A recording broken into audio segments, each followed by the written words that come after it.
presidente, ¿cómo está? Buen día, Carlos Guzmán de Aba Noticias. De inicio me gustaría aprovechar al panel que tenemos aquí enfrente. Está la secretaria de Educación, está el subsecretario Hugo López-Gatell. El día de ayer en un diario de circulación local salió una entrevista que le hicieron con respecto al tema de la vacunación en menores de 18 años. Más allá de la cuestión que se ha politizado el caso de una chica veracruzana, ver si nos puede comentar un poco del tema de la vacunación en menores de 18 años, siendo que también es un experto de la OMS, lo tenemos aquí en México, aprovechar ese tema. Si nos puede comentar de inicio, doctor Gatell. Buen día. A ver, doctor.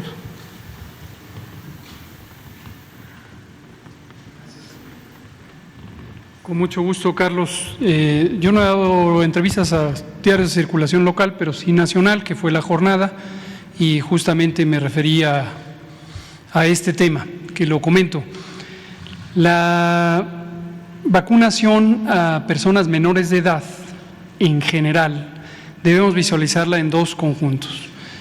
Las personas, o niñas, adolescentes, que no tienen enfermedades que les produzcan mayor riesgo de COVID grave o un riesgo semejante al de las personas adultas, que afortunadamente son la enorme mayoría. Y, segundo grupo, las personas, desafortunadamente, que padezcan enfermedades, ciertas enfermedades que aumentan el riesgo de COVID grave. Lo aumentan de una manera semejante al que ocurre en personas adultas sanas, y desde luego personas adultas con esas enfermedades tienen aún mayor riesgo. La semana pasada, a partir de lo que explicamos aquí, veo que hubo bastante confusión, parecía como que había un guión narrativo queriendo confundir la idea de por qué hemos tomado las decisiones que tomamos y que están basadas precisamente en la información científica, que es consenso a nivel mundial. Pero aparentemente en los diarios nacionales no revisan los documentos técnicos internacionales y había esta confusión, pero con mucho gusto lo volvemos a explicar. Las personas menores de edad, es decir, menores de 18 años, con mayor razón menores de 12 años, afortunadamente en México y en todo el mundo tienen un riesgo muy bajo de tener COVID grave y todas sus complicaciones, inclusive la más grave, que es perder la vida. Y la gran mayoría, como digo, son personas saludables, lo cual da mucho gusto. Desafortunadamente, al igual que en personas adultas, el subconjunto de personas menores de edad, niños, niñas, adolescentes, que tienen ciertas enfermedades, cáncer, diabetes, distintas causas de inmunosupresión, infección por VIH, insuficiencia renal, etcétera, pueden tener un riesgo de COVID grave semejante al de las personas adultas. En México hemos estimado que son casi 1 millón de personas, un poco menos de 1 millón de personas menores de edad que tienen estas condiciones de salud y que su riesgo es comparable al de personas adultas. Y estas personas menores de edad pueden beneficiarse de ser vacunadas. Es lo que hemos explicado varias veces, lo volvemos a explicar por si alguien no lo tomó con claridad. Hay una limitante importante. La única vacuna que en México y en el mundo tiene autorización de uso de emergencia para personas menores de 18 años es la vacuna Pfizer. Concretamente, la vacuna Pfizer, en su registro de emergencia original, se registró para 16 años en adelante.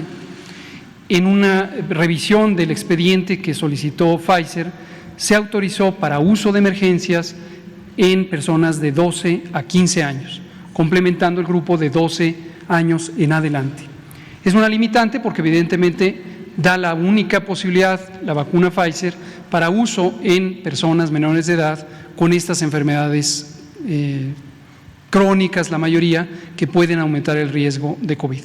Y como había comentado el presidente varias semanas atrás, yo mismo lo comenté aquí en este foro, desde el principio consideramos que este podía ser un grupo que requiriera vacunarse, que se beneficiara de vacunación, conforme fuéramos completando la vacunación desde las personas con mayor edad hacia abajo y llegar a un punto en donde el riesgo de las personas de las edades adultas que se estén vacunando fuera equivalente o semejante a este grupo de niñas, niños que tienen enfermedades crónicas. Y en ese momento incorporaríamos en paralelo esta vacunación para ese subgrupo específico. Pero dejo en claro, muy distinto a la idea de vacunar en forma generalizada a niños y niñas adolescentes, que hasta el momento la Organización Mundial de la Salud y muchas otras agencias globales y también nacionales de salud pública en Europa, en Oceanía, en Estados Unidos, en Canadá, no han recomendado la vacunación generalizada de niños, niñas y adolescentes que sean saludables. Último elemento, aprovechando que comentamos estas cosas. Hace cerca de 7 semanas en este mismo foro hablamos del tema de la tercera dosis o la dosis de refuerzo, o segunda para las vacunas de una sola dosis en el esquema original. Ayer también fue noticia, fue primeras planas en Estados Unidos, aquí diarios de circulación nacional lo reportaron, hoy hay varios que lo sacan en primera plana, una publicación de un grupo de personas expertas de la Organización Mundial de la Salud, de la FDA de Estados Unidos, de varias agencias internacionales de salud. Con mucho orgullo podemos identificar ahí al doctor Alejandro Cravioto, un experto mexicano en el tema de vacunación, quien es nada menos ni nada más que el presidente del Grupo de Asesoramiento Estratégico de la OMS en materia de vacunación, es coautor de esa publicación en la revista Lancet.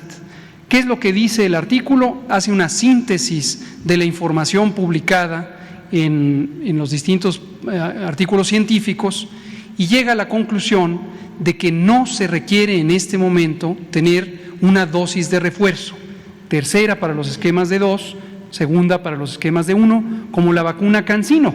Y recordarán que la compañía CanSino y otras compañías habían hecho publicaciones, comunicados de prensa, indicando que recomendaban esas dosis de refuerzo. En el caso de CanSino, sin embargo, aún no se presenta, por lo menos a México, a COFEPRIS, la información científica que ampare esa propuesta.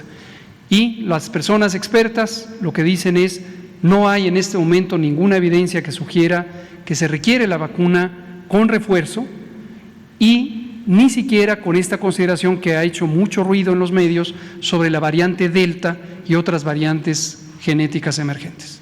¿Por qué no tomar el ejemplo de Dinamarca? Bueno, en el caso de Dinamarca, usted lo ha de conocer, el fin de semana causó revuelo, aquí no se dio a conocer. Dinamarca está probando, junto con el caso de Chile, está vacunando en el caso de menores, pero están probando de que no es necesaria la vacuna en menores, como usted lo ha mencionado. El ejemplo, reitero, Dinamarca, Alemania también es otro ejemplo que está mostrando esto. ¿Por qué no destacar esta información y no caer o dejar este vacío para que gente que no sabe del tema de ciencia, usted es un epidemiólogo reconocido, le reitero, es parte de la OMS, ¿por qué no hacer campaña ahí? ¿Por qué no trabajar eso? Bueno, en general, como lo hemos dicho, nuestro actuar se guía por la ciencia, por la revisión de personas y organizaciones expertas de alto prestigio mundial.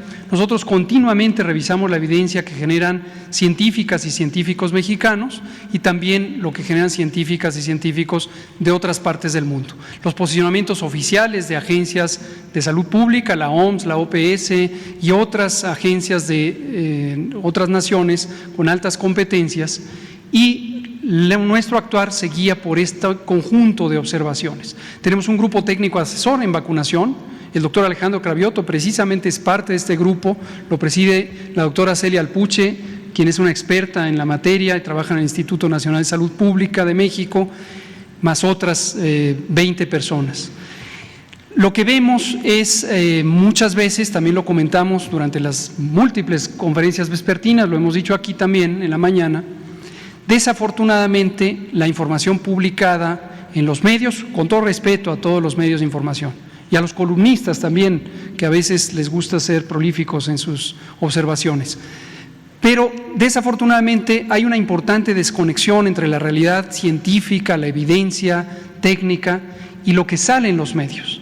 Y a veces se toman como verdades científicas cosas que no son, como el riesgo de una enfermedad más grave con la variante Delta, que no es el caso, como la necesidad de dosis de refuerzo, que no es el caso, como la idea de que hay que anticipar la vacunación en forma generalizada a niñas, niños y adolescentes y muchísimas otras cosas.